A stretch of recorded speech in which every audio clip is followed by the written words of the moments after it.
Nous entamons le chapitre 4 concernant la réfraction de la lumière et particulièrement nous allons étudier les dioptres plans, les lames à face parallèle, le prisme et le dioptre sphérique. Donc nous pouvons d'abord définir la réfraction comme étant le changement de direction d'un rayon lumineux quand ce dernier passe d'un milieu transparent et homogène d'indice n à un autre milieu homogène et transparent d'indice différent n'. Pour le dioptre plan, il peut être défini comme étant une surface plane séparant deux milieux homogènes transparents d'indices différents. Donc si nous voulons représenter dans une construction géométrique et rechercher le stigmatisme dans ce cas de système optique qui est considéré non rigoureusement stigmatique pour l'ensemble de l'espace, je considère d'abord une surface qui sépare deux milieux n et n'. Je considère un point objet A qui envoie un rayon lumineux vers le point I situé sur la surface. Si n' est supérieur à n, le rayon IR va se rapprocher de la normale et donc j'aurai le rayon AI avec un angle d'incidence par rapport à la normale qui est I et j'aurai IR, rayon réfracté avec un angle de réfraction qui est I' plus petit que I, comme ça a été discuté dans le chapitre 1. Alors, le rayon AS qui est plutôt normal à la surface va traverser sans déviation parce que I égale à 0 dans ce cas et R, angle de réfraction, est aussi égal à 0. Les rayons IR et SX ne vont pas se rencontrer dans l'espace image réelle, mais plutôt le prolongement vers l'arrière et va former le point A'. A' est considéré comme image virtuelle du point objet A réel. Alors, si nous voulons établir la relation de conjugaison du dioptre plan, nous pouvons considérer que l'angle I, c'est aussi l'angle IAS, et nous pouvons considérer que l'angle I', c'est aussi l'angle IA'S.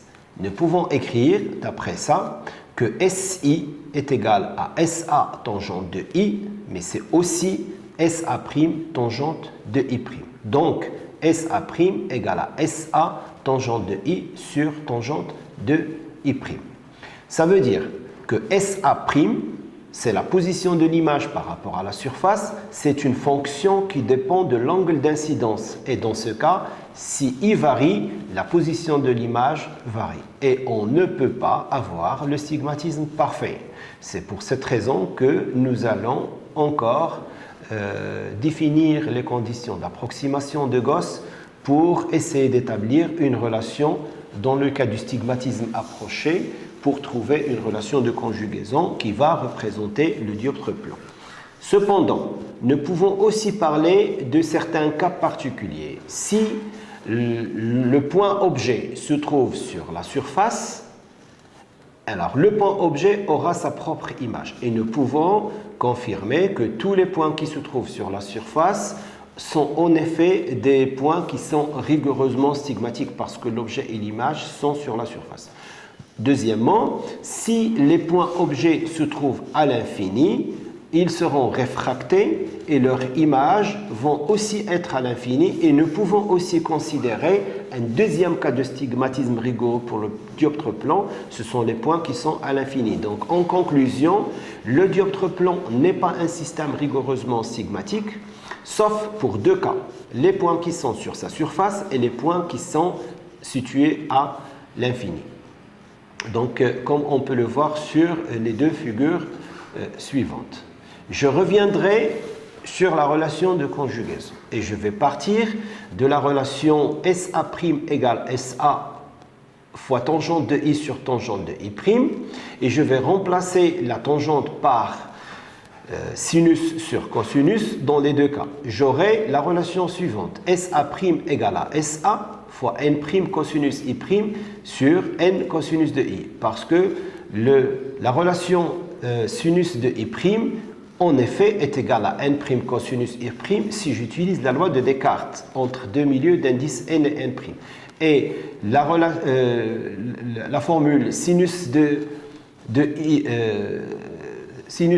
est égal à n cosinus de I, qui va devenir finalement SA' égale à SA fois n' sur n. Si nous utilisons l'approximation cosinus de I' est égal à I' et cosinus de I' égale à 1 et cosinus de I est égal aussi à 1. Donc SA' sur n' égale à SA sur n est considéré comme une relation de conjugaison des dioptres plans dans les conditions d'approximation de Gauss. Et c'est la relation qu'on va utiliser pour la suite de ce chapitre. Maintenant, nous allons aussi parler de la nature de l'objet et de la nature de l'image. Et nous allons considérer les 4 cas différents pour un dioptre plan. Je considère une surface plane qui constitue le dioptre plan qui sépare le milieu d'indice n au milieu d'indice n'. Et je considère un point objet lumineux qui envoie un faisceau de lumière vers cette surface. Donc nous avons le milieu n' qui a un indice supérieur à n, et donc les rayons sont réfractés et leur prolongement vers l'arrière va définir le point A'. A' est une image virtuelle du point A considéré réel. Le deuxième schéma, j'ai plutôt un objet qui est virtuel. Donc le faisceau de lumière va venir vers la surface et il va former des rayons réfractés qui forment le point A'. Le point A' étant une image virtuelle et le point A est obtenu est un point objet virtuel. Alors, un troisième cas, si l'objet est réel et que l'indice n' cette fois est inférieur à n. J'aurai un faisceau de lumière qui arrive de A vers la surface et qui va plutôt diverger pour former vers l'arrière une image A'. Donc A' est une image virtuelle et A étant un objet réel. Et le dernier cas, je considère plutôt un faisceau de lumière qui arrive vers le plan du dioptre plan. Et dans ce cas, j'aurai une image qui est virtuelle, alors que j'aurai une image qui est réelle, alors que l'objet étant virtuel. Donc, dans les 4 cas de figure, vous avez l'objet et l'image qui sont de nature opposée. Alors, si maintenant ne prenons pas un point ponctuel, si nous considérons un objet étendu AB, donc un objet réel qui émet une lumière qui arrive sur le dioptre plan, nous formons juste à côté, vers l'avant, un objet et une image qui est virtuelle A'B', et dans ce cas, nous pouvons montrer rapidement que la taille de l'image est égale à la taille de l'objet, et donc le grandissement linéaire ou transversal est égal à A1.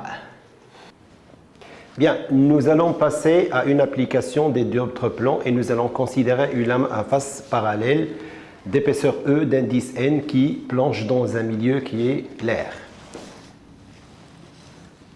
Alors, nous avons le dioptre D1 qui sépare l'air de n et nous avons le dioptre D2 qui sépare n de l'air. Nous considérons E l'épaisseur de cette lame. Et on va considérer un point lumineux qui envoie un rayon incident au point I à la frontière du dioptre D1. Donc D1 sera le dioptre RN et D2 sera le dioptre NR. Ce rayon incident va constituer avec la normale perpendiculaire au point I à la surface du dioptre un angle d'incidence I. Puisque n est supérieur à 1, je représente au pointillé la direction d'incidence et nous allons nous approcher de la normale puisque le milieu n est plus réfringent que l'air. Et donc, je définis l'angle R, qui est l'angle de réfraction entre la normale toujours et le rayon réfracté, et je note le point J.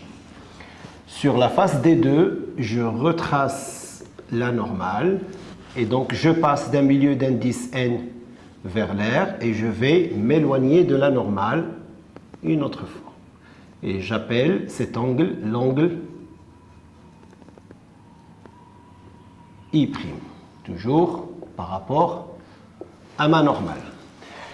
Je considère la loi de Descartes au point I et j'aurai l'indice de l'air fois le sinus de I égale l'indice de la lame de verre fois le sinus de R. Sur le dioptre D2 au point I', où j'ai appelé ça J, j'ai N sinus parce que l'angle d'incidence c'est le même, c'est des angles alternes internes. Donc j'ai N sinus R égale à 1 sinus I'. Et I' est l'angle d'émergence quand le rayon JR quitte la lame. D'après cette relation et la suivante, je peux conclure que sinus de I égale à sinus de I', ce qui implique que I est égal à I'. Et dans ce cas, le rayon JR sera parallèle au rayon AI. Et ça, c'est une première propriété des lames à face parallèle qui nous montre que le rayon incident n'est pas dévié, mais plutôt il est translaté. Et cette translation, on l'appelle le déplacement latéral. Nous allons ensuite construire l'image A' d'un objet réel à travers une lame à face parallèle. Je considère une lame à face parallèle d'indice N qui plonge dans l'air d'indice 1, la lame étant d'épaisseur égale à E, et je considère un point objet réel qui donne un premier rayon incident au point I. Je représente la normale, je définis l'angle d'incidence. Puisque N est supérieur à 1, pareil, je vais avoir un rayon réfracté qui se rapproche de la normale et qui arrive au point J. Je reprends la normale et le rayon, comme on l'a vu dans l'application précédente, va sortir parallèle. Le rayon incident et le rayon émergent sont parallèles. Et je retrouve mon angle d'incidence. Bien. Alors, si je veux étudier la composition d'image, j'ai deux dioptres. Un dioptre D1 qui est R vert et le dioptre D2 qui est vert R. Je considère le dioptre D1 et j'ai un point objet qui me donne un premier point image A1. Je vais essayer de le retrouver. Donc j'ai un rayon AI qui me donne un premier rayon réfracté. Et j'ai un rayon incident qui va passer sans changement de direction parce que I égale 0, R égale à 0 d'après la loi de Descartes. Et donc l'image, elle est plutôt située juste en avant du point A. Donc ce point qui est là va être le point A1 qui est l'image de A à travers le dioptre D1. Alors de là, je vais établir la relation des dioptres plans comme ça a été fait dans le paragraphe précédent. Et je vais pouvoir écrire en prenant le point H comme étant la projection orthogonale sur la surface, ici. Et donc j'ai H à 1, valeur algébrique, H à 1 et A1, c'est un prolongement d'un rayon qui vient du milieu N. Donc sur N, égale à H A sur 1. Ça, c'est la relation de conjugaison dans le cas d'un dioptre plan D1 qui sépare 1 de N. Je considère maintenant le dioptre D2 Et c'est le dioptre qui me permet, des deux, qui me permet d'avoir une image de ce point A1 qui est donnée par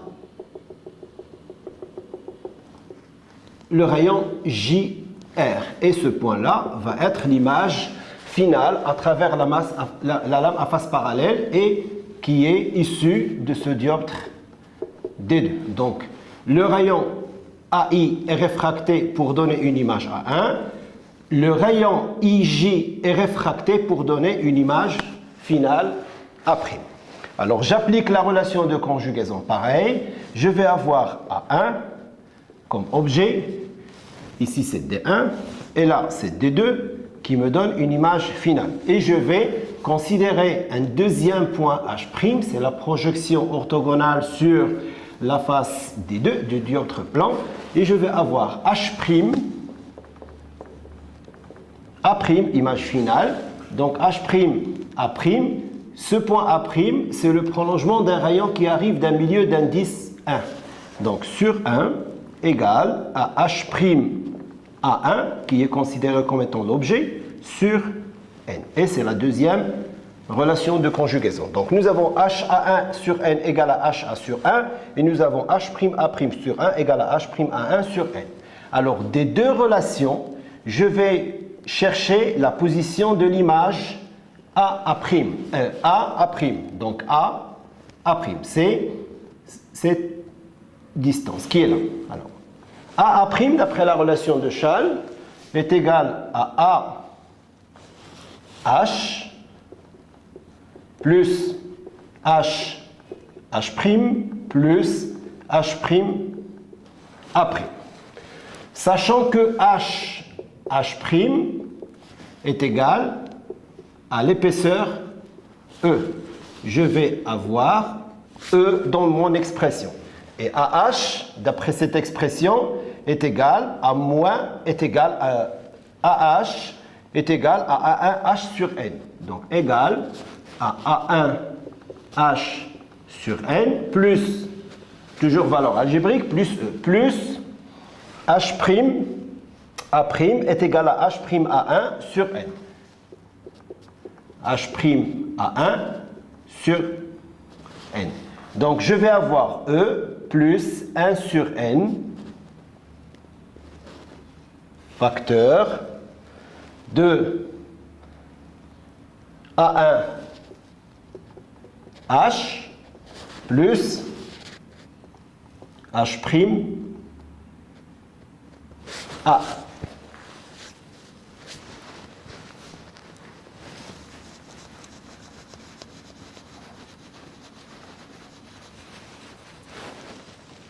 Donc, A', je reprends ici, A' égale AE plus 1 sur N, facteur A1H plus H'A1, c'est moins H'.